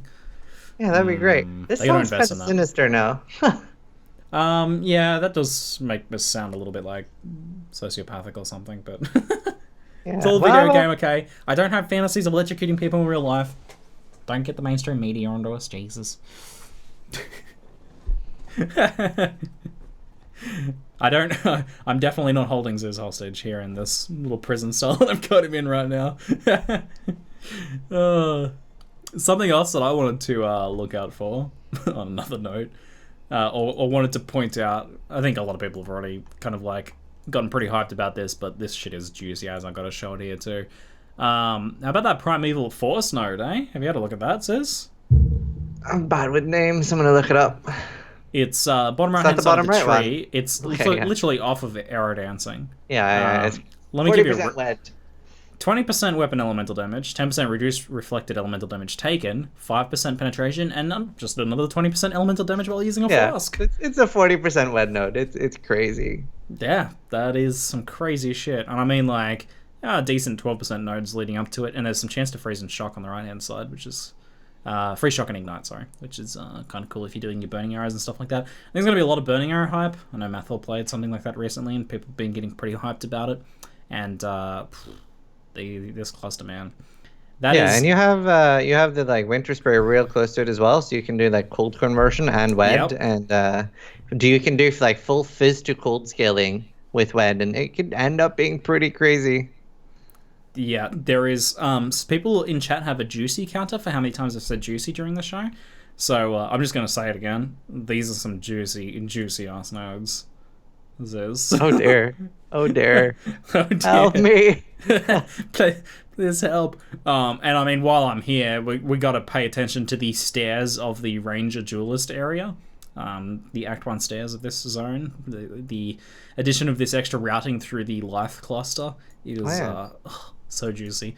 And I guess at the same time, while I'm on the Ranger love, we got Revenge of the Hunted in a decently better spot. I mean, it's not freaking 8 points out of the way now. Just what it felt like. It was actually 2 points out of the way, but it kind of felt like it to go over there for 4% nodes. As well as Revenge of the Hunted node itself got a little buff, if I recall correctly. I think it's 2% stronger. And the other one I wanted to mention, actually, and kind of get your thoughts on, is this Duelist Leech cluster change, because that in some ways is a nerf, and in other ways it's a big nerf, in my opinion, for the pathing. Because generally, when I grab that node, I'd be coming in from the top, going in through one node, and you'd be grabbing the hybrid leech, and then, for example, going straight for Vitality Void. Now you're gonna have to, you lose like 2 points, I think. Yeah, and I mean, so before you would just spend 2 points to get the life and mana leech, and then that's it. But now you're going to have to spend at least 3 points, and then because Vitality Void is only 1 point, then you're like, well, I got to take that now. So it actually ends up being another 3 points that you're spending over before. On the other hand, you have easier access to Iron Reflexes. Yeah, I mean, that's a fantastic node that I always put on my life builds, I guess. I mean, I actually was like, I was planning a build and I was like, let me try what this looks like, and I was like, yeah, I guess. Okay. On the other hand, though, I kind of know why they made this change, was they wanted to make it like a viable option to go along the outside of the tree, which gives you easier access to these clusters instead of going through the two-handed clusters and the shield cluster and the dual wielding cluster down the bottom. Yeah. So that's kind of the idea, I think, is that you can take that outside routing now.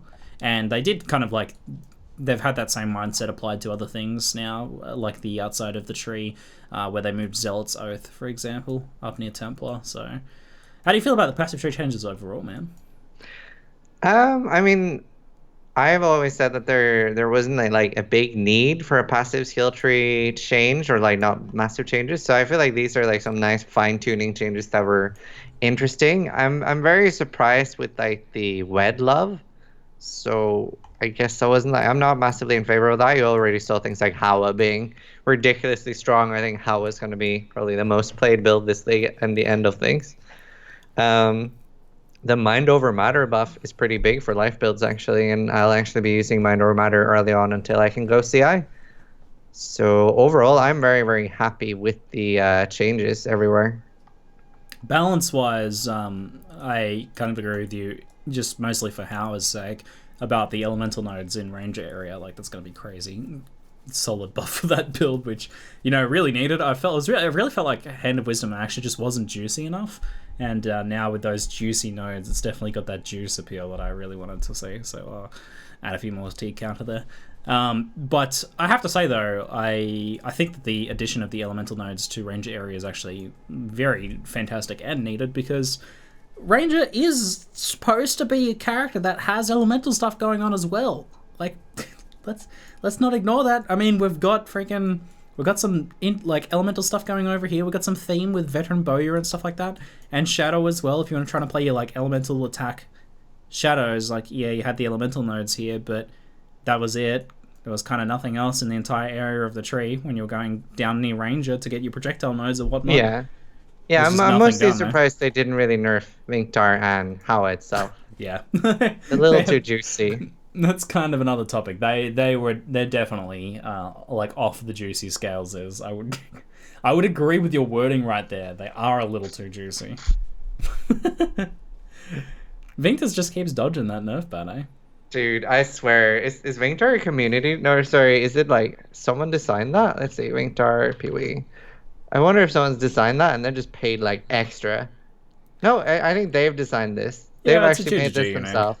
Yeah. I think like Chris personally made this, and like every time they're like, so are we on nerf Vinktar this patch? And Chris is like, but I made this.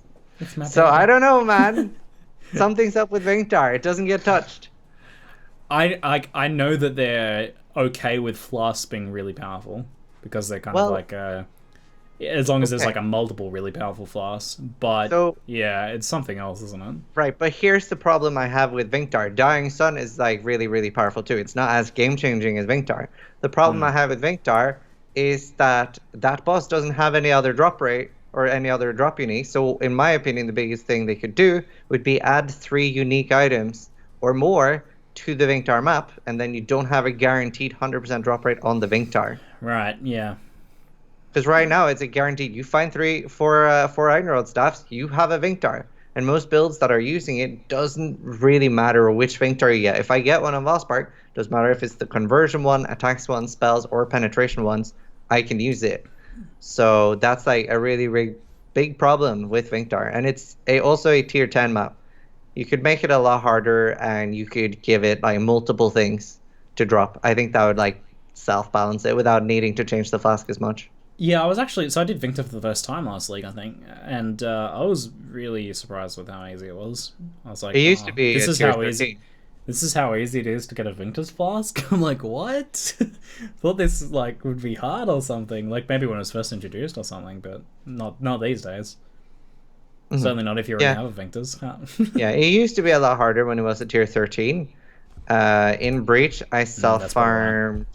Obviously, I play a lot more than most people, but I self-farmed between 10 to 15 Vinktar flasks, and that was just without, I think, about 1 or 2 staffs. Self-farmed them, as in farmed the staves? Or Farmed all the staves? 4 staffs, yeah. How? What? I played a lot. Okay. I did like over 1,100 hours in Breach. Fuck. Okay, alright. It's impressive, man. When PoE is life. This 50 rig wall grind is made for you, I think. No, fuck that. Nobody wants. I don't want to do that. If you get to 100 doing it, yeah. No, you don't feel like saving up several thousand. No. Okay, all right. Guys, I want to open up the floor to some Q&A now. If you guys have any Qs you want aid, please feel free to post them in chat, and we'll pull out a few for a few minutes here and answer your questions. So just tag me at ZiggyD Live so that I see your questions. But I guess, do you have any final words while we wait for some questions? Yeah. What would you say? What's your main goal in Legacy? Yeah, I've kind of struggled on what my main goal is this league. Actually, I was like, I'm thinking it's to obtain some sweet foil relics. I'd like to, more importantly than getting specific relics, I would just like to go to the reliquary myself a bunch of times, because that's going to be freaking super fun. Here, I have an idea. How about this? You get Amy to pit stop you, and you fight for first level 100. Go full no life. I don't want to go to 100, man. That's so lame. I'm sorry. Oh god, I can make like several other builds in the time. It's just not worth it. I just don't have any reason to go to 100 at this point. I'm gonna mute for a bit so you pull out a question. I actually saw an important question to bring up. Someone said, is this going to sleep once a week? And obviously, I pushed pretty hard in the start of the leagues, but something I'm going to be doing this league, which I think is very important for everyone else to do as well, is to stretch a lot. It's pretty bad when you're sitting still, like for multiple hours at a time. It's obviously really bad for your body. So something I'm doing a lot of meal preparation, going to be drinking more orange juice instead of just sitting drinking Coke all day, and water. And for example, I'm limiting myself to only 1 or 2 Red Bulls a day. So definitely think a little bit about what you're eating and drinking. And so they obviously we're all really hyped to play it, but try to sleep and stuff like that. I know I'm going to be sleeping at least like 4 to 6 hours instead of only 2. 4 to 6 hours instead of 2.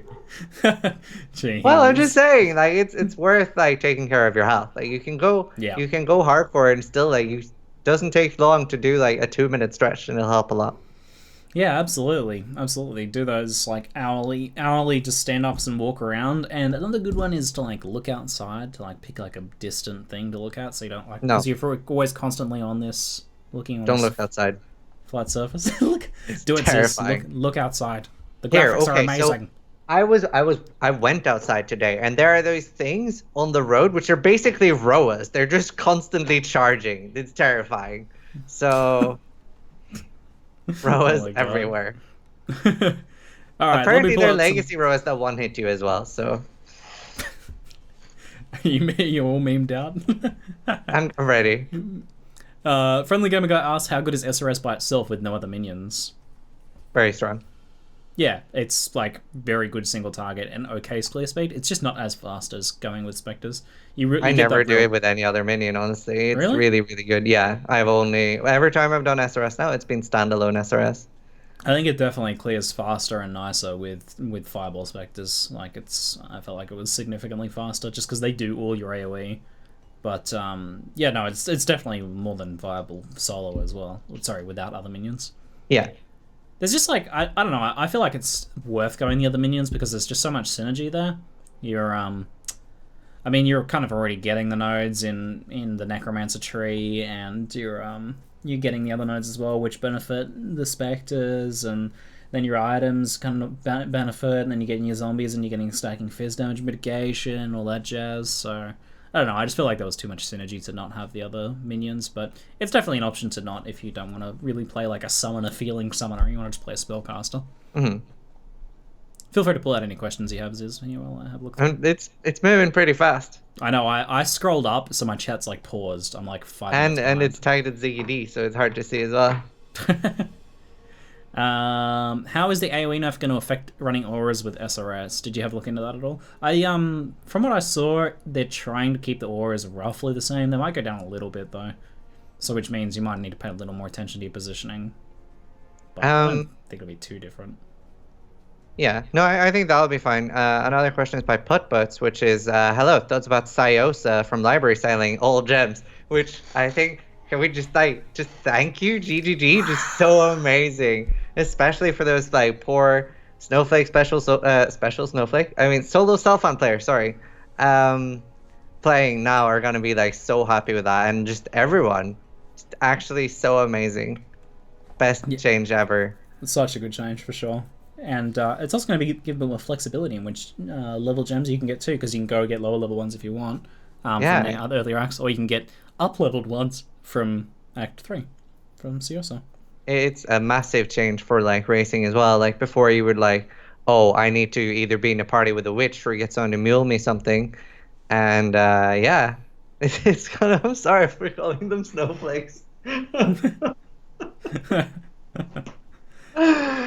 Oh my god. So what we're talking about, if you guys aren't familiar with that change, is Syosa from the library quest in Act 3 is going to now sell all gems once you've once you've completed all those quests, he'll just sell all of them. So they'll all be in the one place, and I mean, other gems you might not have been able to get on your class as well. It sounds like it, right? Like I really hope so. That's what that means.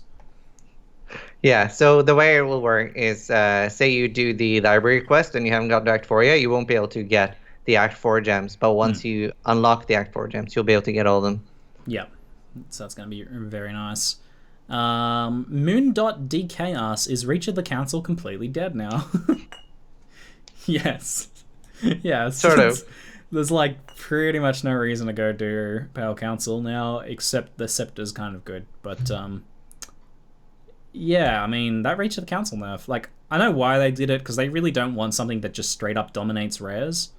Like, just to the point where you're just not really ever going to use rares, because it's just the same thing, but a lot better, and that's kind of what Reach of the Council was. But the way they nerfed it was they nerfed the unique thing about it. Like, the thing was that it was, like, 4 council members and 4 arrows, and, like, the thing was that it was, like, a shit ton of arrows, and they nerfed the damage, and, I mean, I don't know, like, I guess I expected like them to at least like go for the damage or something if they're going to go for anything on it, not just make it a worse Death's Opus. But basically for pretty much every build that you're actually any range of the build that you're going to actually play that you would consider Reach or Death's Opus, you're going to use Death's Opus now. It's just a better option by far. It was already pretty close before the nerf, and now they have I already didn't like both, so it's great. AFK I'm sorry, Ziggy. AFK for Pizza is asking about what do you think for a melee starter build. So generally I would recommend it. Like a lot of people are scared of things like Earthquake and Cyclone after the AoE changes. Now you got to remember that they aren't affected that much without things like Ink AoE. So Earthquake it's still going to be really powerful, especially if you can get like an early Joffreys or something like that, right?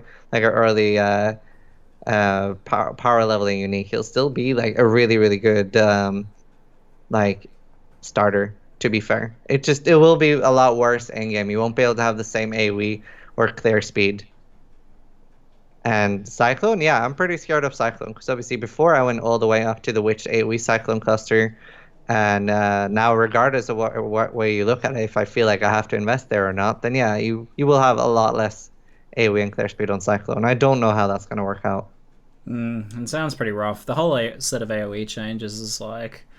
Yeah. I was hoping we would get kind of more explanation in the patch notes in terms of like what their overall idea is, because they're like buffing these things while nerfing AoE, but it really does seem like they're just trying to lower clear speed, but they just haven't done all of it yet.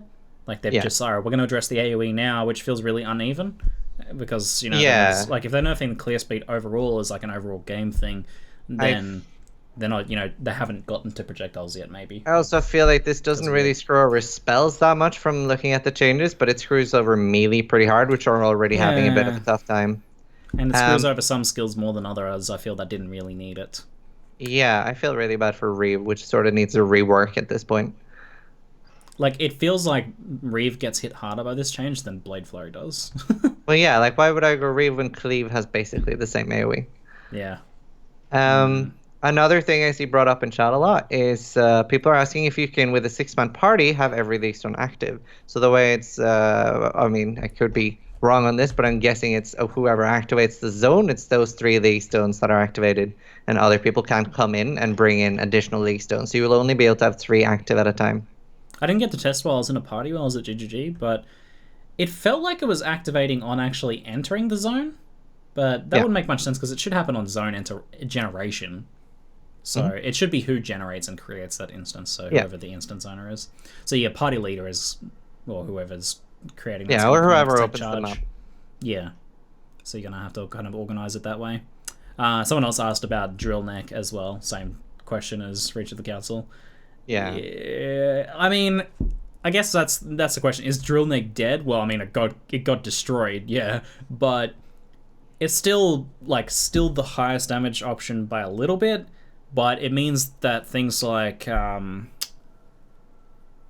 freaking even Rearguard gives you a comparable amount of damage now. So, I mean, like, it's still got some projectile damage on it. There's another one as well. It means that there's actually a bit more kind of evenness in the choices between quivers. So it's maybe not like the worst change in the world. It hits some things a bit more unfairly than others, like Caustic Arrow, which was already getting pretty shit. But yeah, bad ED. What's that?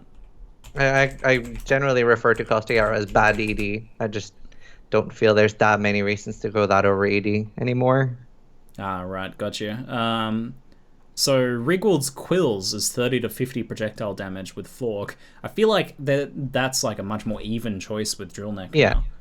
So I kind of feel like they brought it in line with some of the other quivers, actually. It was the clear DPS-y option now, but now you kind of have like the choice between a few different ones, and so yeah, I think Rigwald's Quills kind of pulls out ahead of Drill Neck now, but yeah, it definitely got destroyed from what it was, but it actually feels like that feels like a more reasonable change than Reach of the Council, because I mean, I hate any bow nerfs because bows are kind of in a pretty tough spot as is, but as far as the types of nerfs go, this feels more reasonable because it does increase the amount of choice that we have. And maybe at least one person in the league will use a rare quiver. Maybe. Maybe. Here, maybe we'll get legacy crit multi-rare somehow through these reliquaries. That would be a nice twist. Ooh, relic rares, interesting. Dude, I'm hoping there's some sort of twist to these things that they haven't announced yet, but we'll see. God damn it, Mr. Noodle asked, do you think Contagion Essence Drain is still viable? Absolutely, bro. Freaking yeah. Yeah, same with War Chief. They get like a slight AoE nerf with Contagion. I mean, that's not really going to have that much impact on the build, I don't think, because of the way it spreads anyway. So you just tag a few less mobs with your initial cast, and maybe it doesn't quite jump to the next pack in some cases, but yeah, that's still going to be very strong. Yeah, absolutely. No, for sure. Both of those. No real nerfs there. Unless you're doing like Bow Drill Neck or something. Do you feel, Guard Gaming is asking, do you feel the Threshold Jewels will provide more variety for in-game builds like EK, Molten Strike, Freezing Pulse, Frostblades? Yeah, I do. I'm also a little worried that they're going to be a little mandatory which is something I'm a little worried about because a lot of these builds aren't really used right now on their own without these threshold rules. Yeah. So it'll basically be, well, if you're going to use these, yeah, I feel like they'll be a little mandatory. Something I always wished PoE had was gems changing as they hit, for example, level 15 or level 17. For example, Flame Dash, either having a threshold rule or just changing a level 17 to having 5 or infinite charges. So I'm a little worried about it, but I think it'll be really, really cool. I do like that idea. Flame Dash becomes Flame Sprint or something. Yeah, just I feel like because it's not very competitive with other movement skills right now. With three charges, you're gonna be stuck with going high movement speed anyway. Whereas if it had like 17 or level 19, just high level, had infinite or more charges, it would be a lot more competitive. Yeah, on that threshold dual question, like, I do agree with you. I think that they are going to be pretty mandatory in most cases. Like, there's a couple that are optional, but most of the good ones are mandatory. And I think that the change to threshold duels to make them 40 and not need to be allocated is a good one. And I feel like the idea of these duels is that they're kind of an extension of the support gem system now, which is kind of what they're heading towards. So like these are almost a 7th link for these skills, and like I agree with the idea that it's a bit lame that they're mandatory. It'd be nice if these were kind of optional, more build changing sort of things. Yeah, and maybe you have like some different options or something for threshold rules for each skill, but I mean, maybe as a stepping stone for now to have them just be like an extra link that then makes those skills more interesting or stronger, like an extra step in your character's growth where you get that threshold jewel and then the skill jumps is kind of the same as your idea of having skill once it reaches a certain level becomes more powerful. What I would want if we're going to have threshold jewels is 3 different ones for the skills. So you have like, well, I can go this one and maybe even change them out in combat. Maybe give us a nice mechanic for that, and like that would be pretty cool. Obviously, I can see a lot of people that wouldn't want having clunky things like that in the game, but definitely having 3 different choices for threshold jewels. Say you want to have like EK be like a really, really strong single target projectile, or you can have it as the Nova one that just came out. And I'm all for options. Throw one giant ethereal knife. Yeah. I'm just picturing in my mind this really badly upscaled art that's like all pixely of one ethereal knife that's been clearly stretched, like Shock Nova used to look like when you stretched it up. It looks so dodgy. A lot of people have been asking about anime weapon as well. So obviously it was capped down to 50. Now I was playing Chaos on Channel Wither, and it didn't affect me that much because I would generally have hovering around 70 weapons anyway. So it's definitely a nerf. It is a massive nerf for the 24% more increase to summon another weapon, which could easily get you up to 100 to 150 weapons. And I'd say it hits the totem ones larger because the totem ones would be summoning a lot more. So I'd say it's still a very viable build. Probably brings it a little more in line with other builds now because I could easily carry a 6-man Shayula without... maybe I didn't need to put in multi-strike. I usually did. Now I would. But I mean, I would be carrying a lot of things with just melee splash in instead of bothering with multi-strike. Now you will maybe have to use multi-strike. It's still ridiculously strong. It seemed like a pretty reasonable nerf, and also kind of one of those performance nerfs as well, where they're like trying to cap these things a little bit just so they're not quite as ridiculous. I probably would have rather they nerf it to 30 weapons for performance and then increase the damage on them again a little bit.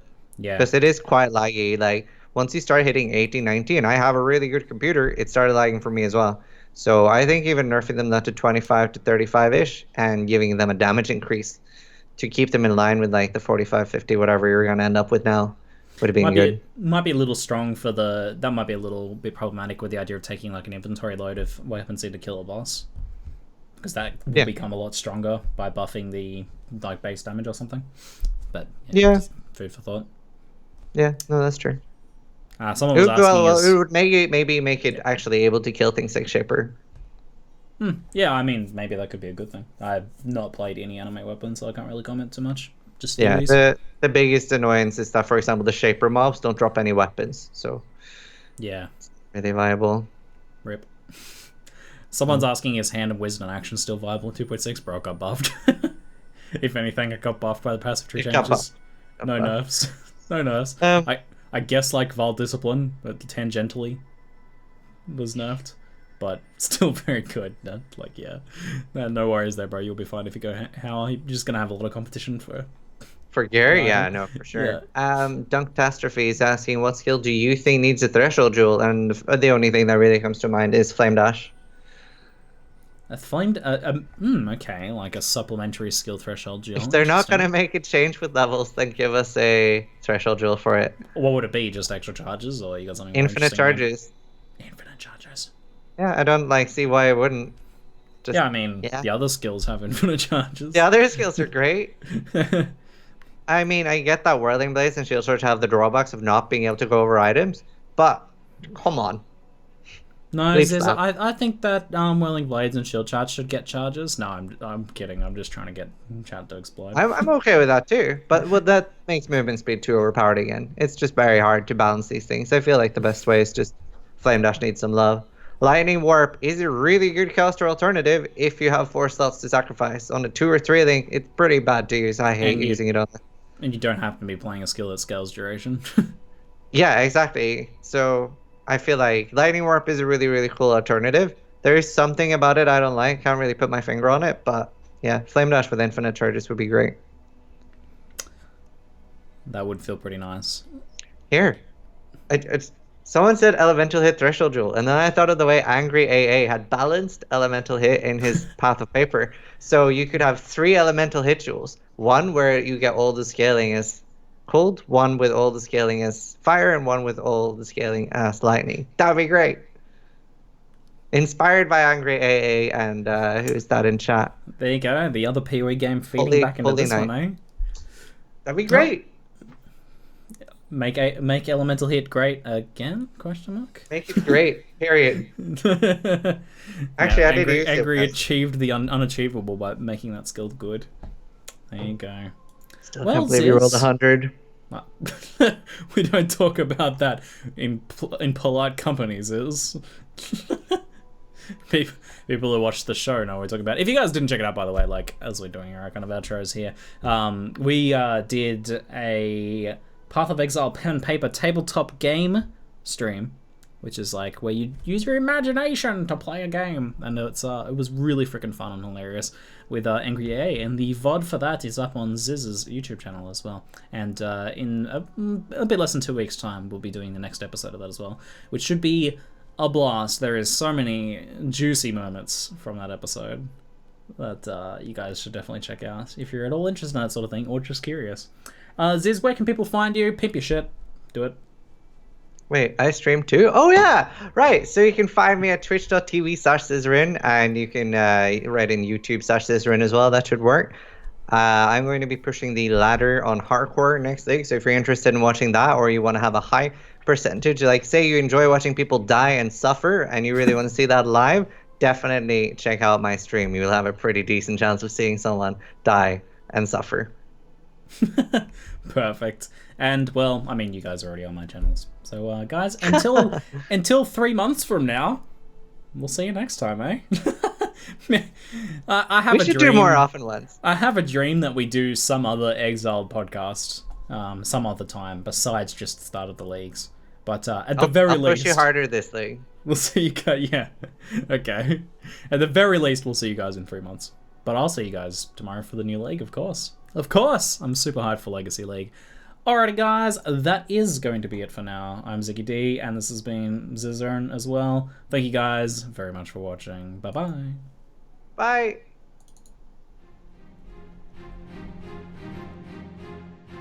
Are we still live? Yeah, we're still live in the background, but that's cool. I mean, I just cut the YouTube video here anyway. It's all good. That's fair. I'm just jamming them in tunes.